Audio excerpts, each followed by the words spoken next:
So I was actually there when he phoned the hospital, and he just phoned them up, said, I've got a second time mum, I trust her implicitly, she's telling me this baby's seriously ill and I can't find anything wrong with it, I want it in under observation.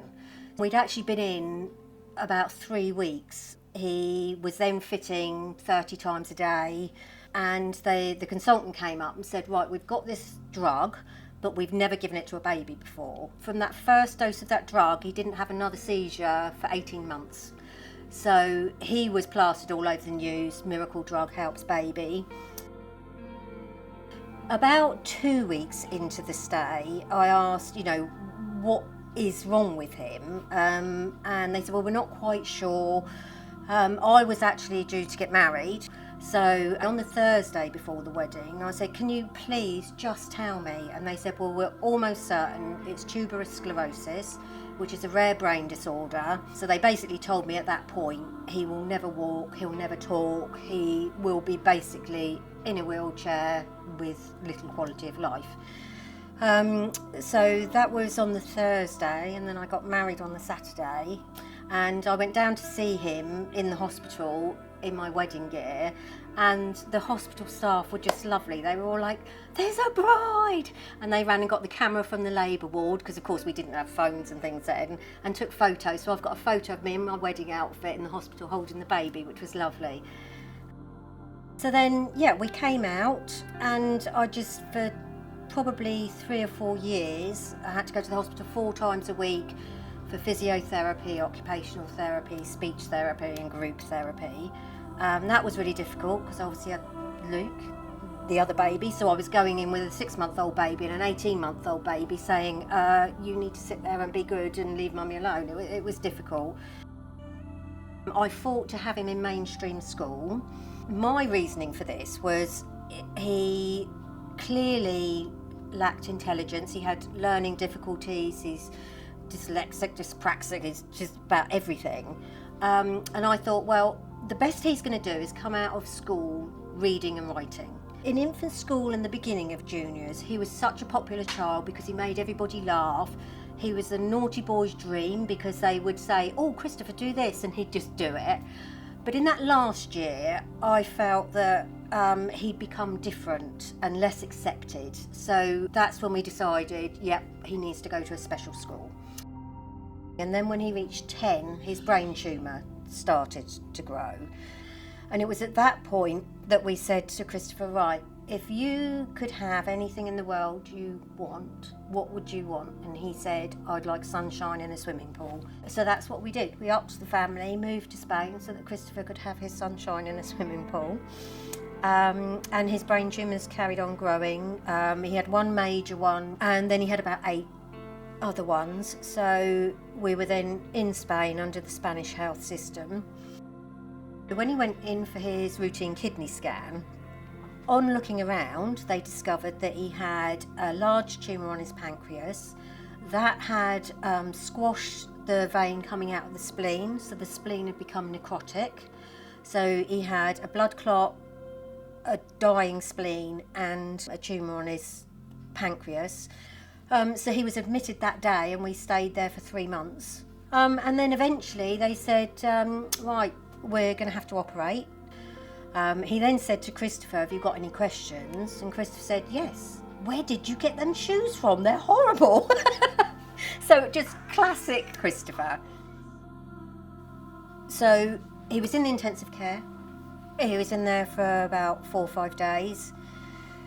And then the day we went and they took his breathing tube out was a real big thing, obviously. And then he tried to speak to me, and he was whispering so quietly, and I put my ear right next to his mouth, and he went, Mummy, help me. Well, it broke my heart, absolutely. And I just, that was probably my worst moment ever, because I just couldn't do anything for him. Well then, 2 days later, we turn up to intensive care and they say, oh, we tried to phone you, he's back on the ward. We go to the ward and there he is, sat up in bed, happy as Larry. When we went back to the hospital for the final consultation, when I went down there, they told me, yes, he has got cancer, pancreatic cancer. And of course, that's got a really low survival rate. I had a few conversations with Christopher about what he wanted at his funeral, that sort of thing. My husband found that very, very difficult. He was cross with me for even mentioning it, and I can remember saying to him, Mike, we are going to bury this child. There's no two ways about it. And actually, I was proved wrong, because here he is 10 years later and he's still fine. So when he was 18, we were still in Spain, and he said to me, I just want to be a normal boy and live on my own. So we brought him back to the UK. We managed to get him into supported accommodation. I never thought that he would ever be independent, never thought he would have a wife, which is just incredible to go from an 18-year-old that you have to hold their hand when they're crossing the road because they're not safe, to him at 29, living on his own with his lovely wife Kate. I'm just so proud of him. I've always looked at life as, well, you don't know what's going to happen. Tomorrow you could get run over by a bus. So always look up on the bright side of life. Never look down or just sit around and just mope around. It's just, it's pointless. Doctors basically said from the very beginning, oh, he's going to turn out as a vegetable. Oh, he's going to die from cancer. Oh, he's going to die from pneumonia.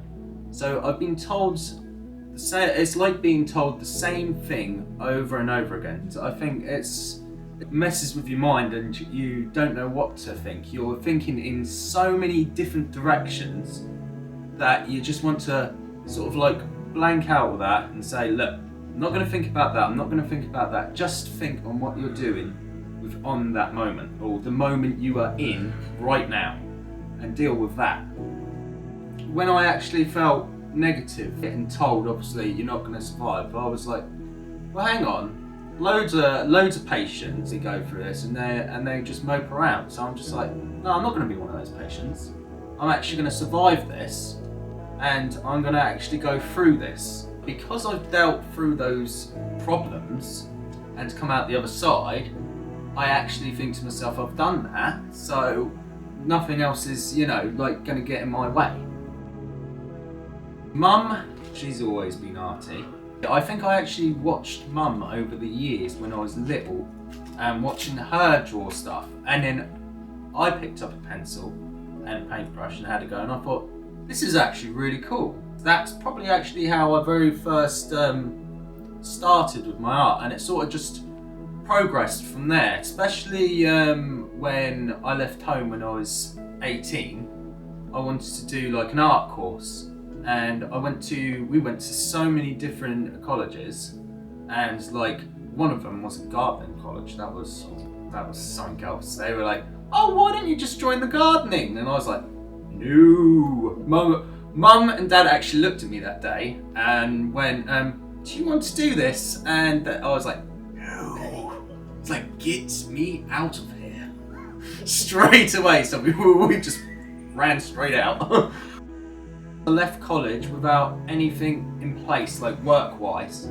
And I got this call from Debbie, who used to be the head of department, but she left the head of department to actually do Right to Work, what I actually work for now.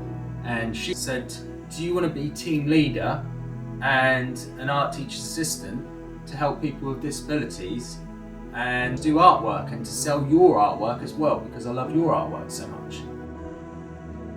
They gave me a class award for, I think it was the best supported volunteer.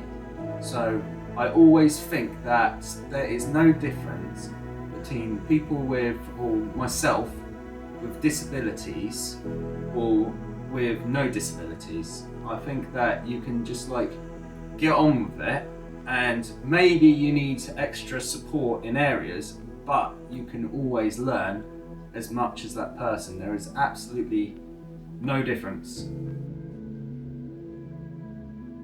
Kate was one of the most shyest people you could ever meet. She would sit in the corner and not talk to hardly anyone, and she would whisper like that, just in the corner, just sitting like that. And so I approached, and I sort of, got in her little bubble and sort of actually made her like how she is today, weird and wacky. like me. So, but at the time, we just gradually became friends, and a group of us came together, and we all became friends, and we all started talking to each other. I mean, we've been married about 4 or 5 years, we were engaged 2, and we've been together over 10. Kate wanted a dolphin wedding with all blue, and I wanted a Marvel wedding with DC. Basically, I wanted a Joker jacket. At the time, Suicide Squad was quite new, and that's like a DC film.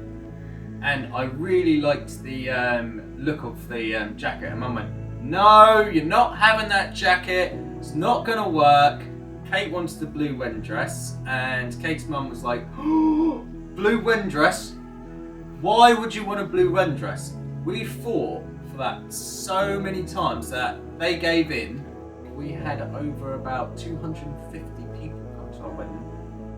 We had a honeymoon in America. I said, "Have you ever been to America?" And she went, "No." And I went, "Right, we're going to go to Discovery Cove, swim with dolphins," what she wanted to do. And that was absolutely incredible. It was just such an amazing place and such an amazing experience. Where we are at the moment is in George's boxing gym. I stumbled across it when the door was just creaked a little bit open, and George has been one of the best trainers, best people, what I know, to let me come in here. I want to be able to get people with disabilities, either worse off than me or just like me, to be able to get in here and show them that anything is possible. What you achieved out your life is amazing. From the childhood, you come through many fields to get where you are today, and it's a pleasure for me to train you. I think you're an absolute fantastic person, and that you do anything for anyone. Oh, I'll do anything for anyone. You're a star, you know, and all these people are going to watch this video. Unbelievable what he's been through. You know, don't feel sorry for yourself. Get up, you can do it. Anyone can do it. You know, this man's proved it. And especially anything's possible at George's gym. There's no such thing as can't in life. You can go through any medical problem, any disease, does not matter. You can still train and become brilliant. He seems to think that nothing is beyond his reach. He's always wanted to be famous. He's been in the newspaper lots and lots of times. He just wants to help people. Oh, he's funny. He's very jolly as well. he's a happy lad, and I think he's brilliant. He's nice, he's helpful, and he's very good to helping other people. He's very good at drawing, and he helped me out with drawing. I would say, no matter how much you suffer with, don't look down, always look up and look forward, because everything in your life, no matter how much awful stuff you've had done to you, you can do so much good. When I spoke to him the other day, he said to me, "Do you know, Mum, if I died tomorrow, I'd be happy because I've achieved everything I want to achieve in life." I think I would like to leave behind a legacy, so like people know around the world know who I am and know what I've been through and actually seen this and gone, wow. And I would also like to leave behind all the goodness what I have done to the world. Every day he makes me proud, and just because he's so happy and he never gives up, he's so kind, and what can I say, he's just that I was blessed to have him.